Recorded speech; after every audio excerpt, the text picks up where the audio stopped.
This transcript is from a Csis press briefing hosted on August 14, 2023. Paige Montfort, thank you so much and good afternoon, everyone. As our operator kindly introduced, my name is Paige Montfort. I am the Media Relations Manager here at Csis.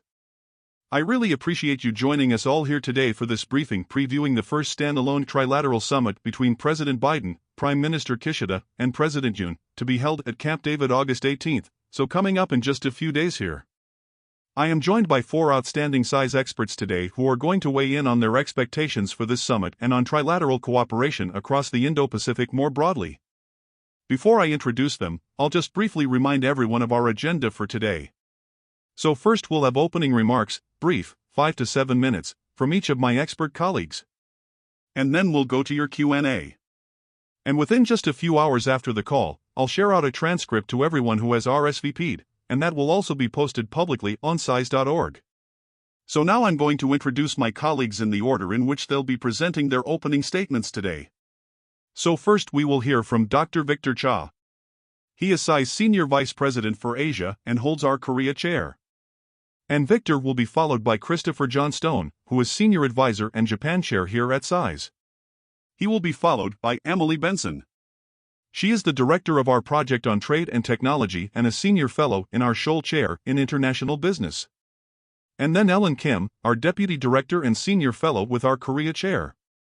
And I do believe I actually mixed those two up. My apologies. So it'll be Ellen first and Emily finally to close us out, fourth. So without further ado, then, I will turn it over to Dr. Cha to get us started. Dr. Victor Cha, thank you, Paige. And I guess it's good afternoon to everyone. I'm actually dialing in from Hawaii, so it's good morning here. And thank you, Paige, for arranging this, and thanks to my colleagues Chris, Ellen, and Emily for joining in on this call about this trilateral summit meeting taking place at Camp David. Which is, I would say it's a big deal. As Paige said, it's the first standalone summit. They've chosen the rustic backdrop of Camp David. The U.S. has had bilateral meetings at Camp David with the Allies, but this is the first time that they're doing the trilateral. The idea of moving it off the White House campus to Camp David, Chris and I can both attest to, is, internally it's always a heavy lift, because you're taking time out to move the president off campus when he's in D.C. But it affords much more quality time together among, in this case, the three leaders. I'm sure with lots of walks and other sorts of things that really allow them to spend a lot of time to strategize together and to think about the future of the three-way relationship. The first point I wanted to talk about is why now? Why is this happening now? And I think, there are sort of two answers I would feature here. One is this is happening now, this consolidation of the alliance relationships is happening now because the external environment is just so uncertain and unstable. There is nothing like an actual real war, even though it's in another part of the world, to completely change the way or affect the way leaders think about their security. And so the war in Ukraine has had the effect of reducing the gap between the Euro-Atlantic and Indo-Pacific theaters, and causing countries to prioritize national security over other issues that might sometimes get in the way. Second, of course, is China's assertive behavior in the Taiwan Straits economically, in a number of different ways. Their plans in terms of their nuclear weapons program, as well, has added to this uncertainty and brought it even closer to home. And then closest to home, of course, North Korea's missile campaign, the WMD rampage where they just tested twice a solid fuel ICBM, which they had not done before. I think all of this really is creating an environment in which there is a lot of uncertainty, and states are looking to try to create more certainty in their environment, and this trilateral relationship is one of the reasons why. The United States has always seen the trilateral relationship as being important, but it has always been hard to pull together because of one particular country, quite frankly, and that has been Korea because of a lot of domestic historical obstacles to security ties with Japan. And this is the second reason why now here is where you have to give the South Korean president a lot of credit. He came into office at a time when South Korea-Japan relations were about as bad as they've ever been. I mean, probably you would have to go back to the 1970s to see the level of discord and non-dialogue in the relationship. And he made it a point, almost his first foreign policy priority outside the alliance with the United States was to repair that relationship. And it wasn't very popular at home. In fact, it was very unpopular at home for President Yoon to do this, but he stuck to it, he kept to it, and the results are now showing. In terms of what to expect, I think everybody is expecting some sort of major trilateral security statement among the three countries. I don't expect it will be an Article 5 type, NATO type collective defense statement, but I think they will get as close as they can to it, talking about how the security of the countries are interlinked. If you go back to the Phnom Penh statement, the last trilateral statement among the leaders, which will probably be the template for what we see coming later this week, it talks a great deal about how close the three countries were in terms of their security. And it's not just rhetoric, it's totally true. I mean, going back to the 1960s, the United States has always seen the alliances with Korea and Japan as a strategic whole. Korean defense is impossible without the 7 U.S. rear bases in Japan. And defense of Taiwan, when we talk of defense of Taiwan today, Korea's ability to deter credibly on the Korean peninsula against opportunistic aggression in the case of a Taiwan contingency is something that the United States and Japan would both dearly need if there were a war in the Taiwan Straits. So the three allies are very much interlinked in terms of their security, not just in political rhetoric, but in actual military operations. And I hope that this statement, that this trilateral summit will make that absolutely clear for all to see. I also expect that there will be some statements on trilateral economic security. I know that the Korean side has been pushing for a 2+2+2 economic security dialogue among the three allies. I don't know if we'll actually see that, but that I think is something that they've signaled very clearly. And again, we saw both Japan and Korea signing up to pretty forward anti-coercion statements in the NATO leaders' AP4 statement as well as in the G7 statement. Finally, in terms of China and Russia's responses, clearly they're not going to respond very positively to this. I think China and North Korea both have referred to this as the NATOization of East Asia. We've been tracking and are very concerned about growing military ties between Russia and North Korea, and we have a piece coming out on that fairly soon. And, of course, for China they will certainly not say anything positive and will be very critical of the trilateral statement. They have always seen the difficulties between South Korea and Japan as a freebie for them, one where they wouldn't have to work very hard to split the allies. But now that has been repaired, the Chinese see very little advantage, and I think they will work very hard to try to engage both Korea and Japan to balance U.S. diplomacy.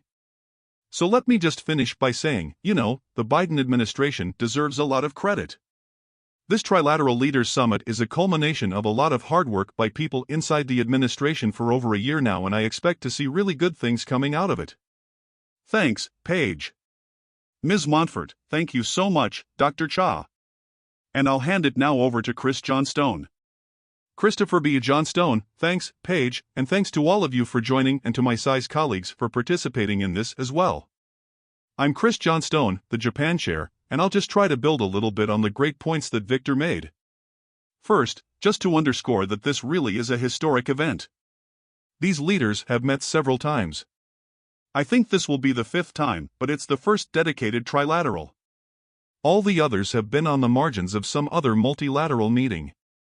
So the significance of the three leaders traveling and getting together for the purpose of this is new. I think it's fair to say that a few months ago, both President Yoon and Prime Minister Kishida might have been a bit uncomfortable with the prospect of a meeting at Camp David. Both would have been hesitant to endorse any implication that somehow the U.S. was brokering an improvement in Japan-ROK ties. But we're in a very different stage now. The relationship between the two countries has improved markedly since March due to the efforts of the leaders themselves, again, as Victor noted, much at the initiation of President Yoon, and Prime Minister Kishida has reciprocated.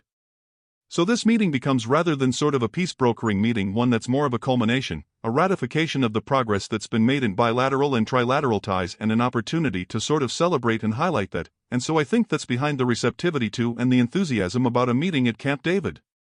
The improvement in Japan-ROK ties has really been driven by the leaders and the countries themselves. It was Yoon's gesture back in March to resolve this historical dispute over forced labor that was the critical breakthrough. Kishida, in my view, was somewhat slow to respond, cautious at first about Yoon's sincerity, whether he could deliver. But then a sequence of events sort of really built momentum in that bilateral relationship. Yoon visited Tokyo in March. Kishida reciprocated with a visit to Seoul in May. He invited Yoon to Hiroshima as one of the guest countries to the G7.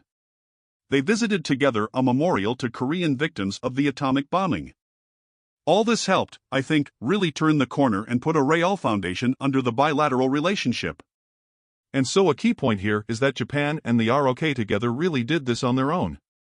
But President Biden in the US did play an important role, in my view, in setting the political context that made this progress possible. From the very beginning of this administration, President Biden signaled that an improvement in bilateral ties between Japan and the ROK and trilateral ties was a personal priority for him. He communicated that as such directly to Prime Minister Suga, the first leader to visit the White House in April 2021. He repeated it to then-President Moon in May of 2021. And thereafter, the administration really constructed an almost relentless rhythm of trilateral meetings at all levels and across a range of issues: the Secretary of State meetings with foreign ministers, Secretary of Defense meeting with defense ministers, national security advisors, intelligence leaders, deputies in those agencies, the beginnings of an economic security trilateral meeting. This rhythm, I think, helped to reinforce the sense that the three countries have many common interests and a lot to talk about. So then when the political dynamic, particularly in Seoul, changed, there was momentum to build upon and an opportunity to be seized. I think it's also fair to say that this progress remains fragile and certainly possible that future leaders could choose to reverse it. I think it's fair to say that in South Korea, President Yoon's efforts are still not widely popular. And in Japan there's this constant refrain of skepticism that the improvement will be durable and that the risk that a future ROK president could flip the table over again. So I think the focus of this meeting and much is what is to come is to look for ways to institutionalize the progress that's been made, and to make it harder for future leaders in any of these countries to walk away from it. So that, I think, is the background that you'll see as we look for deliverables on Friday. I would just quickly highlight three that I expect. Victor noted the likely statement of recognition that security among the three countries is linked, and that some measure of threat to one is a threat to all. Even though it will fall far short of Article 5 language, this kind of language would be a big deal, an important symbol that these alliances are coming together. And I think that it will be complemented with some specific new initiatives on the defense front. Perhaps announcements related to a deepening exercise program, information sharing, ballistic missile defense cooperation, and so on. A second area you'll see, I think, is expanding cooperation among the three countries in the region. And in particular, in Southeast Asia and the Pacific Islands. This also is new. Historically, trilateral cooperation among these three countries has been almost entirely about the North Korean threat and the Korean Peninsula. But increasingly, there's a broader basis for the cooperation, to include a frame on the Indo-Pacific. Korea released for the first time an Indo-Pacific strategy late last year. It echoed many of the themes that the U.S. Indo-Pacific strategy and Japan's free and open Indo-Pacific strategy. And so I think you can expect some deliverables related to development assistance cooperation, perhaps cooperation among development finance institutions in both countries, in all three countries, And then, finally, is the economic security agenda that Victor mentioned. I expect you'll see an agenda related to building more resilient supply chains, perhaps resistant to economic coercion, managing the tech competition with China. And so the story here is really of a broadening base, a broadening foundation of trilateral cooperation that, in my view, creates at least the potential for this change to be enduring beyond the political leaders of the day. I'll stop there and hand it over to our next speaker. Thanks. Dr. Ellen Kim. Thank you, Chris. Hi, everyone. This is Ellen Kim. I'm going to talk about trilateral economic security cooperation, with a focus on semiconductor issues. Before I do that, let me just say that I agree with what has been said by Dr. Cha and Chris. And just want to add that tomorrow is the National Liberation Day in South Korea, when Korean people commemorate its independence from Japan's colonial rule. And putting that into our conversation about the upcoming U.S. ROK Japan Trilateral Summit, which is going to be held, only 3 days after South Korea's Liberation Day, I think that this is just a huge change and means a lot, showing how far South Korea and Japan have come forward to improve their bilateral relations for their common interests and for their desire to build a trilateral cooperation with the United States. So it will be worth checking out Yoon's Liberation Day speech tomorrow, and whether he talks about the upcoming Trilateral Summit. The Camp David Summit will have a lot of deliverables on the trilateral security cooperation, but economic security is another important key pillar of the trilateral partnership. Following the leaders' agreement at the earlier summit at Phnom Penh last November, the US, South Korea, and Japan held their first economic security dialogue in February 2023. And this was attended by senior officials from national security councils of the three countries. And these officials discussed a range of issues, specifically cooperation in emerging and core technologies, such as quantum, bio, and space. These officials also discussed ways to increase supply chain resilience in semiconductor, battery, and critical minerals. And also how to coordinate their response to economic coercion and protect sensitive technology. So many of these topics have also been discussed in the bilateral settings as well. So I think we should expect to see that trilateral discussions will center around building more connectivity and resilience among the three countries on these issues. On the semiconductor, I would say that this is one area that needs greater policy cooperation and coordination going forward, both bilaterally and trilaterally. The US, South Korea, and Japan are all big players in the semiconductor industry. If you look at the semiconductor supply chain, the US and Japan are dominant players in the semiconductor manufacturing equipment, accounting for almost 70% of the global semiconductor manufacturing equipment market share in 2021. The US also has a strong position on chip design software. South Korea is a key producer of the memory chips. In 2022, Korea's two producers, Samsung and SK hynix, together controlled about 73% of the market share for DRAM and almost 50% market share for the NAND memory chips. So after the US announced export control regulations in October 2022 to restrict China's ability to produce advanced chips, Japan and South Korea's reactions have basically diverged.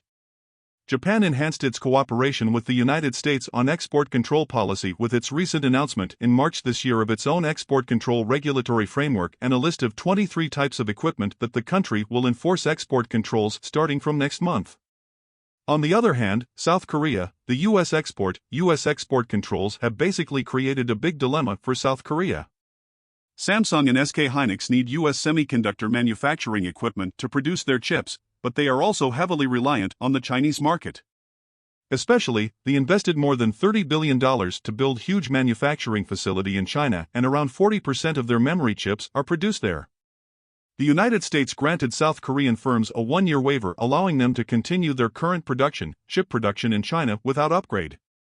And US officials also indicated that, recently that this waiver is going to be renewed before it expires in October, but this is seen as a temporary relief measure, not a real policy solution for Korean firms that want to have a greater certainty about the extensions in a longer-term period. And as US-China technology competition intensifies, there are more business uncertainties for South Koreans. China also adopted its export control of materials to the semiconductor industry such as gallium and germanium, as we saw very recently. So overall, the point is that there's a lot of work to be done on semiconductor cooperation. South Korea and the United States are not there yet to resolve their differences on export controls. And the United States also has not finalized its October 7th export control rules. Secretary Gina Raimondo said that there is no timetable on the final rule, so basically I don't think that there will be any major announcement or agreement on the semiconductor issues. But this is a potential area of trilateral cooperation that the three countries will have going forward. I'll stop there. Ms. Montfort, great. Thank you so much, Ellen. Emily Benson, great. Thank you. Ms. Montfort, go ahead, Emily. Laughs. Ms. Benson, thank you, Paige. This is Emily Benson. I'm the director of the project on trade and technology here. I would just like to pick up a couple of threads that my colleagues have previously noted. And first and foremost, I'd like to point out that we are shifting increasingly into an environment where economic security is national security, and so I do anticipate that economic security issues will feature quite prominently in the trilateral. This is a reflection of the fact that partners are confronted with multiple threats, not only in a hard security sense, but also growing pressure and the hard lessons learned in the Russia-Ukraine context, but also supply chain disruptions from the COVID-19 pandemic, of course, advanced technology proliferation like artificial intelligence and rising tensions with China. This is not to mention ongoing disruptions from climate change. So all of these create an environment of added pressure where countries have to figure out what is critical for them to obtain, and then also what it is critical for them to control on the outward front. And that's particularly pertinent when it comes to technology. In the United States, this is manifested in the Biden administration's pursuit of friendshoring. And that essentially means a concerted effort to move supply chains out of jurisdictions that pose significant geopolitical risks to those that do not present an imminent national security threat. Embedded in friendshoring is the idea that onshoring is not only inefficient at the end of the day, but it's not possible. No single country can confront all of these threats alone. That is where developing close allied economic partnerships really comes into play. What's interesting about Japan and Korea, of course, is that they already maintain very close trading relationships with the United States. They both rank in the top 10 trading partners. And, moreover, bilateral trade is very concentrated in advanced products. So, like Ellen mentioned earlier, when the Biden administration came into office, they undertook the critical supply chain review. That covers pharmaceuticals, critical minerals, batteries, and chips. Those are some of the products that are most traded between the United States and Japan and the United States and Korea. That really signifies the complexity of this economic relationship. Meaning that partnership is particularly important. This has manifested, of course, in the promote side of the agenda, which is an effort to deepen economic cooperation. Japan and Korea have both played very visible leadership roles in the United States-led Indo-Pacific Economic Framework, this economic negotiation that's ongoing between 14 countries. Korea most recently hosted the last round in Busan in mid-July. Parties will reconvene in Bangkok in September, and then again in Malaysia in October. The idea is to conclude a very meaningful deal by the APEC summit in San Francisco in November. This comes at a time, of course, when Korea and Japan have deepened their own trading relationship. Earlier this year, Japan reinstated Korea to its whitelist of friendly trading partners. That opens doors not only between those two parties, but it also facilitates an easier level of cooperation with allies like the United States. That's not to say that differences don't remain. As Ellen pointed out, also Japan has aligned with the October 7th controls in a way that Korea hasn't quite done yet. Japan has also secured this bilateral critical minerals deal with the United States, and Korea is also kind of waiting to see what materializes on that front. In addition to the promote side of the agenda, these partners are also cooperating on the protect side. Like I said, there's a major geopolitical risk reassessment underway. And so together, these partners are de-risking supply chains. This is also part of the assumption about concerted cooperation on export controls as an essential prerequisite for deeper economic engagement. This assumption is that you cannot scale up production in a country if the possibility of leakage to a country like China is high. In addition to export controls, the next big tranche of discussions will probably surround the establishment of an outbound investment screening tool. Last Wednesday, the Biden administration directed the Treasury Department to stand up this new program that would screen certain outbound investments through mandatory notifications and also targeted prohibitions in transactions in semiconductors, AI, and quantum technology to China. There's been plenty of references, of course, that Japan and Korea maintain somewhat similar authorities to screen outbound transactions. And while that's true, each authority is very different from the one envisioned by the Biden administration. That means that getting both the Republic of Korea and Japan on board with this new agenda will probably take significant political capital. But I do anticipate that this will come up in the forthcoming trilateral. The last thing I will say is on economic coercion. As the partners build out their toolkit for a new era of trade and investment, they also are confronted with how China retaliates. I think, my personal assessment is that China is experiencing a deteriorating macroeconomic environment. And so it's not really in their best interest to retaliate in kind. They do not want to deter additional foreign investment at a time when they really need it. But that doesn't mean this isn't a good opportunity for close partners to fortify certain possibilities going forward. And so coming up with those tools, whether it's combating overcapacity or building this new outbound investment authority, it will be really important for them to work together to align on those key issues. So the last closing point I will make is that there's been a lot of talk about the absence of a traditional trade agenda, particularly in Washington. But I think that is mostly a reflection of the fact that we are living in non-traditional times. We are shifting towards an economic security environment which is unlikely to change anytime soon. And looking at trilateral cooperation, like between Japan, Korea, and the United States, is a very good test to see how we make those durable and how we secure buy-in to the agenda over time. So with that, let me pass it back to Paige. Ms. Montfort, great.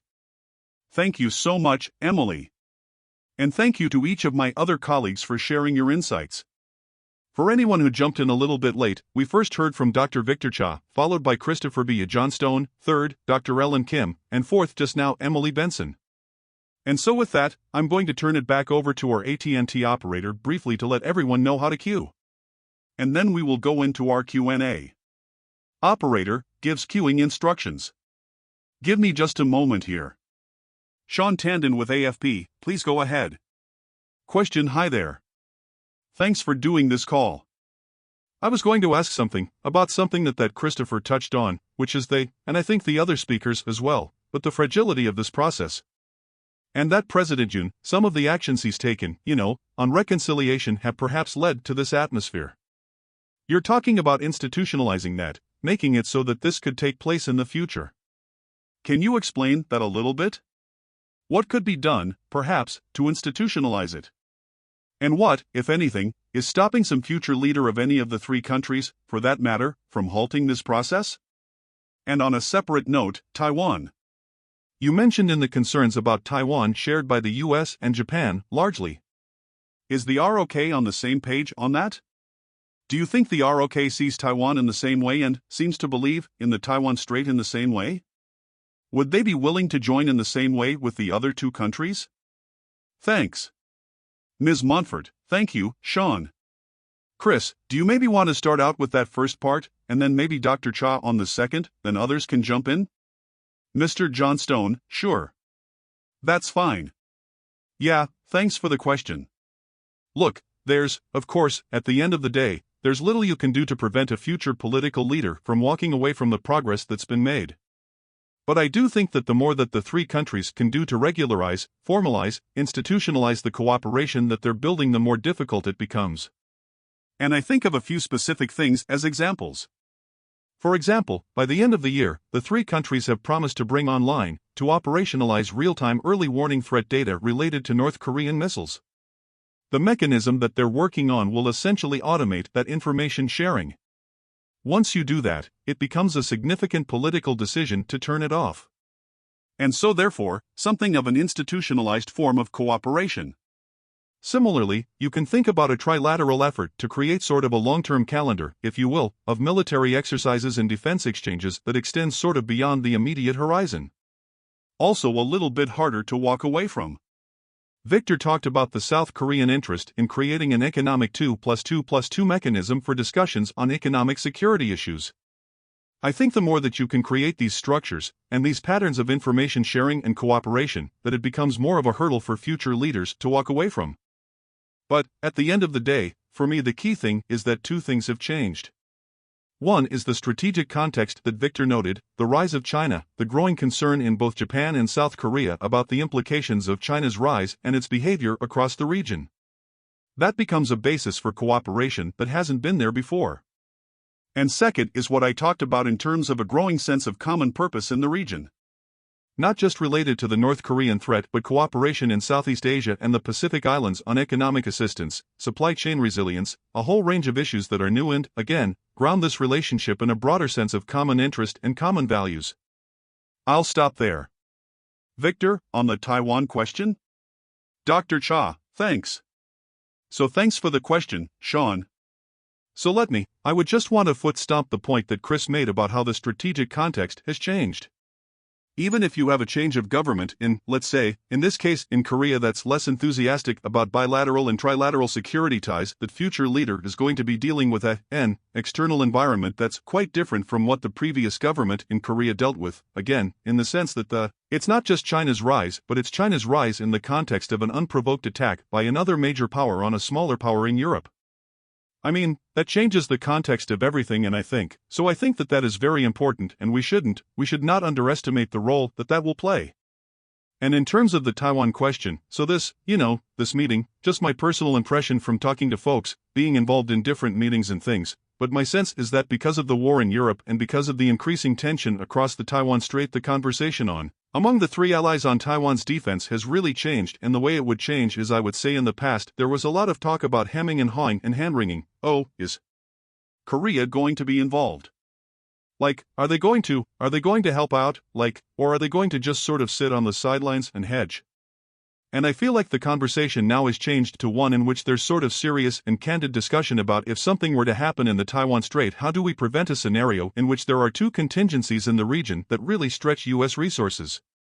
So whether, and most likely that would be something in the Taiwan Strait and something on the Korean Peninsula, or something on the Taiwan Strait that then spurs a moment of opportunistic aggression on the Korean Peninsula. And it's these sorts of scenarios that motivate discussions about how do the three allies divide their resources properly to deal or to deter a potential situation like that from emerging. And so what crystallizes from that conversation is not a discussion of whether Korea should go and fight in Taiwan. It becomes a discussion of if there's a fight in Taiwan, what can Korea do while the US is engaged in the Taiwan Strait to ensure that there is no opportunistic aggression on the Korean Peninsula. So increasingly I've heard US defense experts and Japanese defense experts talk in those sorts of terms rather than this conversation about, will the Koreans be involved in a Taiwan Strait crisis? So I think in that sense it's changed quite a bit in and not to put too fine a point on it, but our national security documents, right, our national security strategy, our nuclear posture review, all make mention of this notion of opportunistic aggression if there's a major contingency in East Asia, that there could be a second contingency that could emerge. And so I think that the conversation in that sense has changed, if that makes any sense. Ms. Montfort, thank you both so much. Let's go on to the next question. I'll turn it back to AT&T. Operator, thank you. We'll go to George Condon with National Journal. Please go ahead.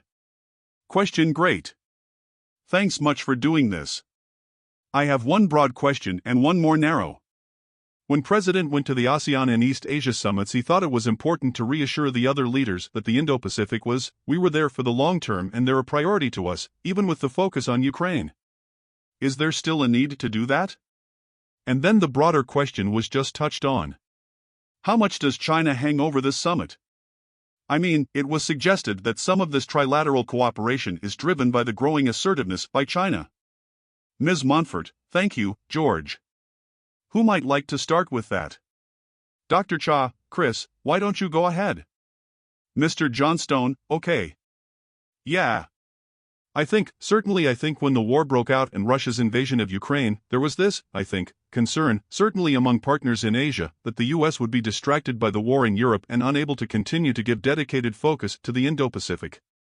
I think the administration deserves pretty high marks in refuting that proposition when you think about the president's engagement over the last year and a half, whether it's the participation in the ASEAN summit, the G7 meetings in Japan, the AUKUS announcement in San Diego earlier this year, now this plan to host Pacific leaders again in the near term at the White House like they did a year ago.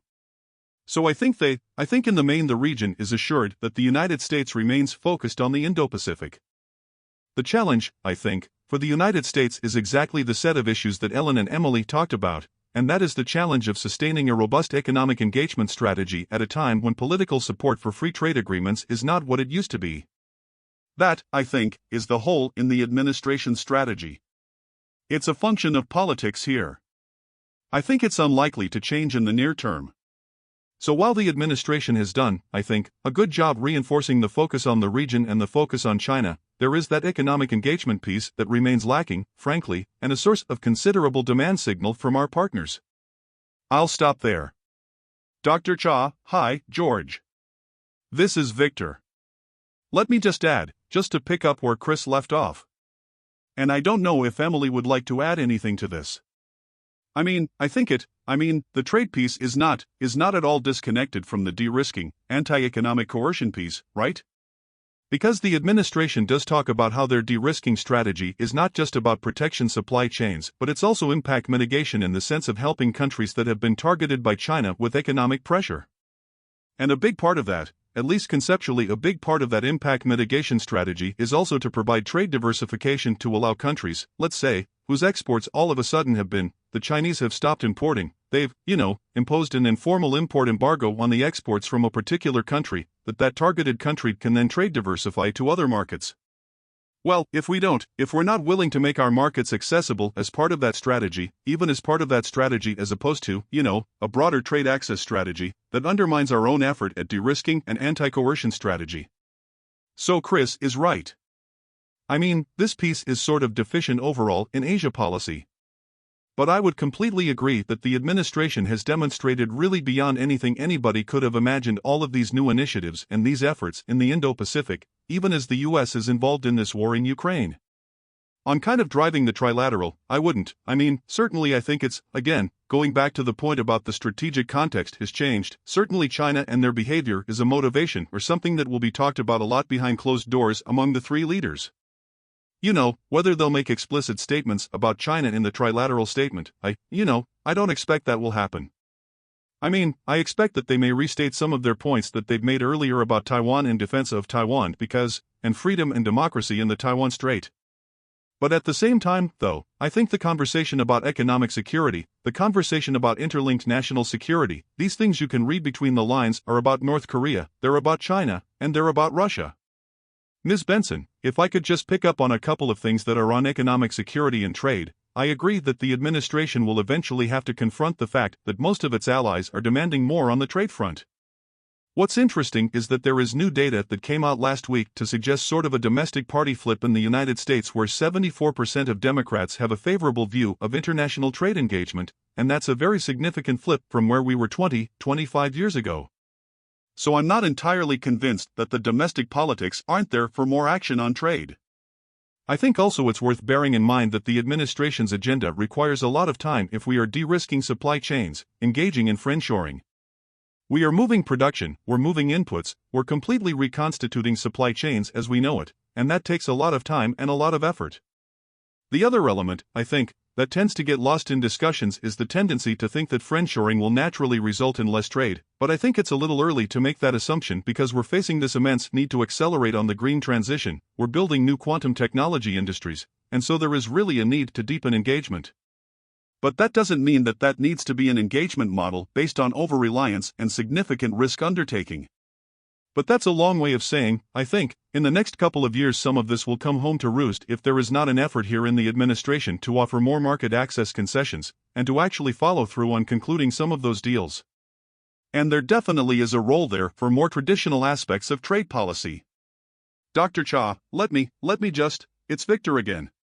Let me just add to that interesting piece of data that Emily just provided on democratic views of trade. There is also data that shows there is actually no statistically significant correlation between how Congresspeople vote on free trade agreements and whether they are or are not re-elected to Congress, contrary, obviously, to the popular political view that if you are from a state that has been affected by a free trade agreement that voters will punish you if you vote in favor of the free trade agreement.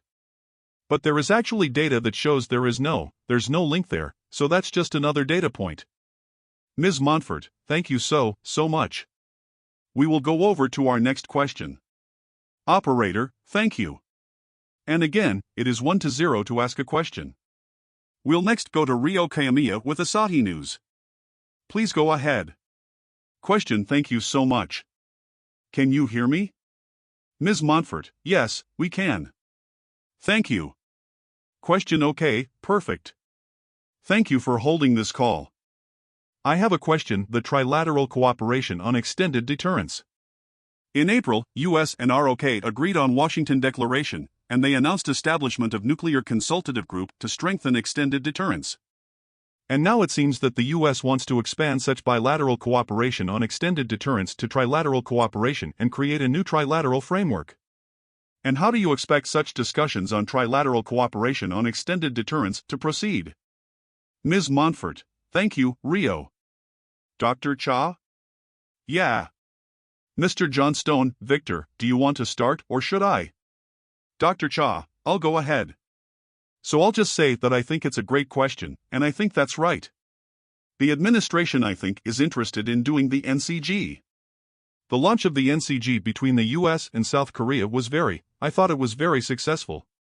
It didn't get as much attention as it should have because of the North Korean ICBM launch and because of the US military soldier who ran across the DMV the same week that the NCG happened.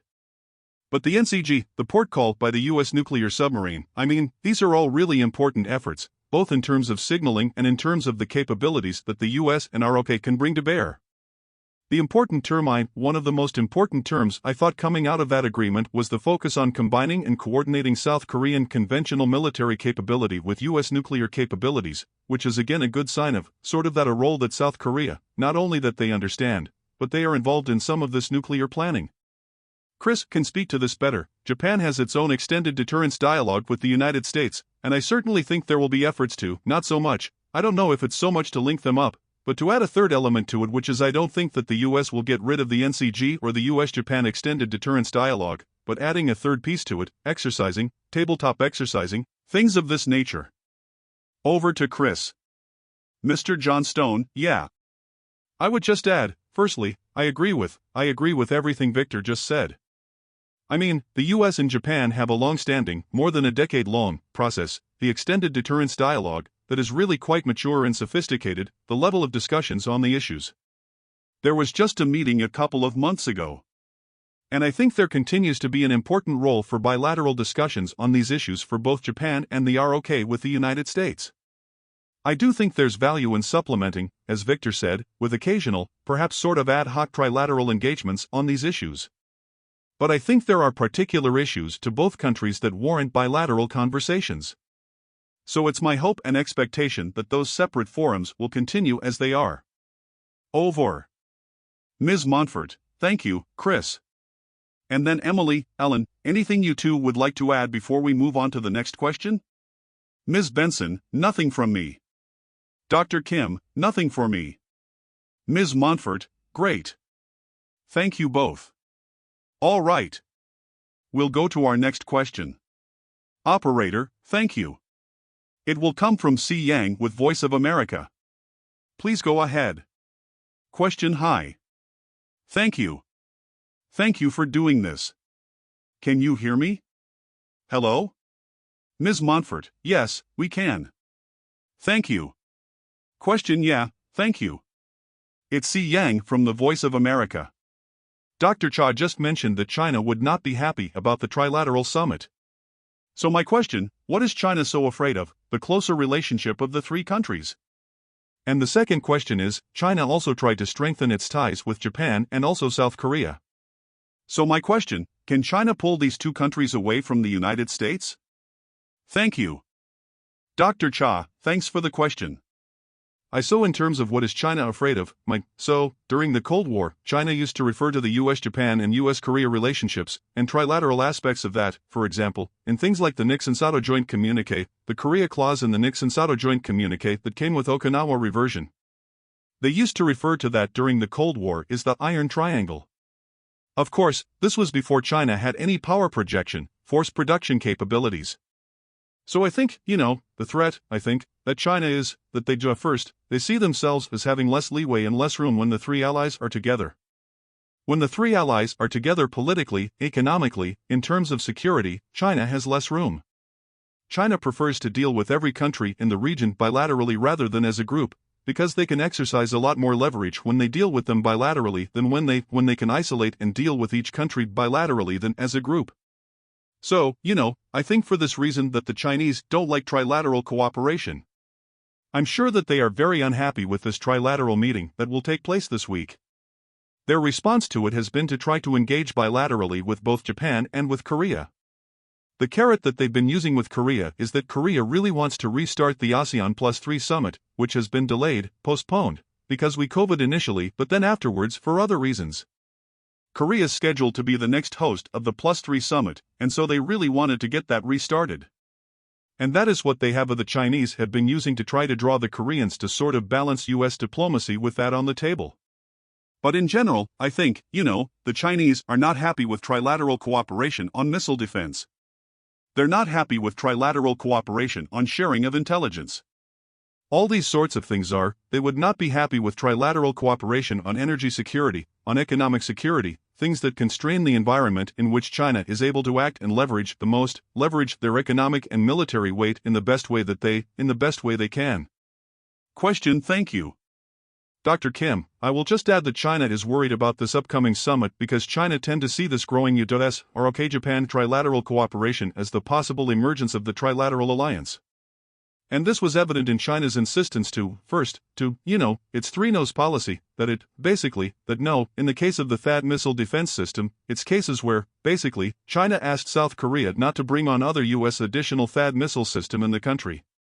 Also, no missile defense system with the United States, and no military alliance with the US and South, Japan and US.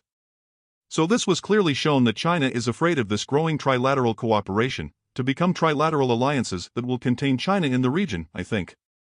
And this, we recently saw that China lifted a travel ban to many countries, including South Korea and Japan. This was seen as sort of China's way to address its growing economic problems, but also that it came right before the US or OK Japan summit, which, to me, is China is sending a signal towards South Korea and Japan, the desire to warm the economic relationships. I'll stop there. Ms. Montfort, thank you so much, Ellen. And that was the last question in the queue. And we are coming up on 1 hour. So I actually have one follow-up from George Condon. I'll go to that before we wrap up for today. Operator, thank you. And, George, your line is open. Question right. Sorry to slip this in, but the last time we saw the South Korean president, he was singing American Pie in the East Room. Did the personal relationship, going back to Nakasone and Reagan, has always been really important in these relationships? What kind of personal relationship, does Biden have with these two leaders? Dr. Cha, so, George, it's Victor. I'll speak about Prime Minister Kishida, but with regard to President Yoon, look, I think the relationship is quite good. You know, Yoon in many ways has the advantage of not ever being in elected office before he became president. And so his views on foreign policy are almost Reagan-esque, in the sense that he doesn't focus on issues so much as he focuses on principles, where he says foreign policy, in his case, is driven by democracy, protection of freedom, individual rights, things of that nature. So I think it's a very Reagan-esque view of how to think about foreign policy, which we really haven't seen from a South Korean leader yet. And I think that really resonates with Biden, right? I think it really resonates with him. And, of course, the closeness of the relationship was evidenced in the fact that they were given a state visit. And then added touches, like singing a few bars of American Pie, which I have to tell you, I was there that evening. The room was absolutely rocking when he was singing that. People were, cabinet officials on both sides were going completely nuts when he was singing that. It's always a nice touch. And it shows the world how close the relationship is. Chris. Mr. Johnstone, yeah. So it's hard to compete with singing American Pie at the state dinner, but I do think that President Biden has a lot of respect for Prime Minister Kishida. Kishida was foreign minister for 5 years under Prime Minister Abe. He's comfortable with international issues. He does off-script in the meetings. So there is a free-flowing give and take on the issues that I think the president appreciates. And I also think that Biden respects the decisions that Kishida has made in a couple of areas.